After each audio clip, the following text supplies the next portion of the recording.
Alright, I'm going to try to do a little shop update video here. I'm going to try to do these more regularly just so I can track my own progress as much as anything over the next few months as this becomes a little bit more of a serious endeavor. So, a few things. I've got this calendar board over here. Low tech, but it allows me to look at the next couple weeks, kind of AM and PM, as well as 2 full weeks past that, so kind of a 3 to 4 week view. I use these little magnetic pegs I got off of Amazon to track jobs. So as an example, I've got this job here with the clear peg that's ultimately due in full quantity here on the 23rd. So I have a reminder to myself on the 19th, I need to get it to anodize, and I need to get my first article inspections done on the 16th. And then tomorrow, the 11th, I'll be working on the programming and creation of the first article. So the idea is, when this board is populated, you've got various different pegs that'll show what are you working on that day as just production planning, right? It's a 1-man or 1.5-man shop using my wife for some production work. I have the same thing in Excel. I've done it in various other ways. Obviously, there's ERP systems and ways that you can do this. For me, for whatever reason, the tactile, writing it down, just seems to imprint it better in memory. So I've tended to gravitate towards this this solution. Got my work area here. This was temporarily put in whenever I got the mill here about a year ago. Ultimately, the plan is over here to get it over to the window because, yay, natural light, and do a built-in in that corner with a sink. So that will replace this, but for now it's functional. Again, this is actually a temp wall. It is temp because that's what it took to get the big mill in, temp because that's what it'll take to get the big mill out when I move shops, hopefully here in the next few years. And if I end up having to get another machine in this shop, temp. So it has temp shelving, if you will, and just a place to put horizontal storage.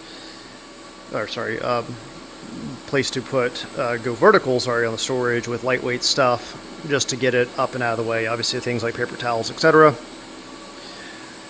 All right, bathroom. Yay, I've got a bathroom here, which I didn't have for years. This is all of the stuff that was pulled out of the back, so old woodworking equipment, things I need to get out of the metalworking side of the shop. Chips, a future mini split for this side of the shop. I've got one on the other side. We've got various storage of stuff, right? Inspection stuff everywhere. Dad did a good job over the last week putting together this bead blaster. I'd gotten it for a single job about probably a year ago or so now. But just did it in the backyard and let the beads go everywhere. Obviously want a better solution. This Harbor Freight cabinet is on its way to a better solution, but it'll be good enough for the very few times I do bead blasting currently. Okay, old side of the shop. This, again, looks terrible. It's actually better, as that goes. So things Dad did over the last week that were super helpful. This area was basically not walkable at all. Just had a bunch of, junk, house storage, that kind of thing. So what do I have and what's the goal? So the goal is miter saw station like this, not being just a temporary thing, but having it be a built-in steel bench. 2 reasons on that. One, it allows me to get inflow material into it. I'll probably do some rollers or something that makes it easier to cut. 2, it becomes heavy-duty storage for material underneath. Something on the order of being able to hold, 5, 6, 7,000 pounds of material if necessary without bowing. I want it to be 2 feet deep, so mainly stuff that's getting ready to go on the mill, not full-size storage.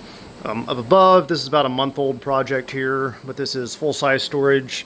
This is inch by 1/8 square tubing with some actually came out of my old gym I was at, just some, I guess that's probably 1/8 inch wall, 1 inch round tubing, cut at about a 5-degree bevel, just to keep things from rolling off of it. So this is storage for 12-foot material, primarily things that I actually turn over at some frequency, not just random things that I have laying around. Goal here is to have the exact same thing over here with 8-foot storage. This is a 9-foot wall. Want to have this be kind of the dirty side of the shop, so bead blasters are going to go over there. Would like to put like a downdraft table or something for sanding or any sort of finish work that generates particulate, grinding for welding, that kind of thing. And then basically a 12-foot infeed table here into like a 3-foot miter saw station. That's got miter saw, that's got vacuum attachments to keep the chips down so I don't have chips sitting on the floor, all that sort of stuff, right? The next plan, and this is what Dad started on and laid out over the last couple days, or last week. These are 2-foot by 4-foot, just commercial kind of rack storage. I want to have so I said 2-foot material gets stored down there. I can have up to 4 by 2-foot sheets of material, like what we have up here. This is just some 1/4-inch HDPE. This is some basically aircraft grade closed cell foam that I've used for various jobs. But mainly a lot of flat stuff, right? So flat plastics, which I have a ton of, 1/4-inch plate, all that kind of stuff, right? So it's going to be 2 shelves, space of a foot or 2, and then another 2 shelves. And then over here I'll end up putting the CNC router when I get out of the other shop. So moving over here, again, messy but better. Dad did a lot of work. I had a temporary workbench here, temporary / permanent, that goes. Now we've got drills stored up. We've got some amount of storage like sandpaper, screws, just kind of this still a support space for the house in general. 3D printer, which I'd like to get over to the other side of the shop. Dad added a drawer here for heavier screws. And yeah, so this is also the rest of storage right now. I've got a lot of plastics, I've got a lot of scrap metal, that kind of thing. The goal is to get 2 of these 4 by 2-foot shelves over to the other side so material can start over there and work its way back. And then what I want to do is turn this into like a 10-foot by 10-foot inspection room. The idea being it's out of the primary airspace. It'll have a transfer fan with basically filter material to where it's always, I guess in this case, I want it to be positive pressure. So I want to be sucking from the room, positive pressure, any airflow moves out. And that'll be where I'll end up keeping boxes. All my inspection is mostly manual inspection equipment. I don't think I'll ever get to a CMM in this shop. It'll probably be the next space. But a clean, well-lit space that you can do packing and shipping. And that way, I guess the other big thing for me is finished product. When product is finished, I want to be in a place where it's not going to get damaged.